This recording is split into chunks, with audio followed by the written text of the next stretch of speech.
खटिया बुहा हेले रोगी। नुआपड़ा जिला सेनापल्ली ब्लॉक केन्दुमड़ा पंचायत मोहलपड़ा गाँव में जड़े चाषी गदाधर नायक गोड़ भांगी जू हस्पिटाल नेबाकू बोलेरो गाड़ी डका जाइतला। हेले रास्ता खराब जोगु गाड़ी मोहलपड़ा को जाई न परिबारु दूर रे अटकी थिला। परे गाँ लोकंक सहायता खटिया बोही गाड़ी पाखक रोगी को अणा जाई हस्पिटाल निया जाइछि।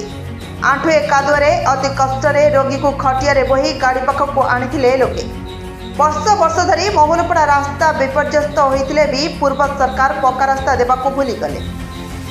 एही गाँ को जीवा आसिबा पई कोनोसी सुविधा नाही। कच्चा रास्ता रे अनेक वर्ष हेबो लोक जीवा आसिबा करूछंती। रास्ता निर्माण पई अनेक वर्ष हेबो प्रशासन को गाँ लोक जणाई आसुछंती, किंतु प्रशासन और नेता मंत्री दृष्टि देउनथिबा लोके अभियोग करिछंती। नपड़ारू सुरेश दंसना को रिपोर्ट, नाउ ओडिशा न्यूज।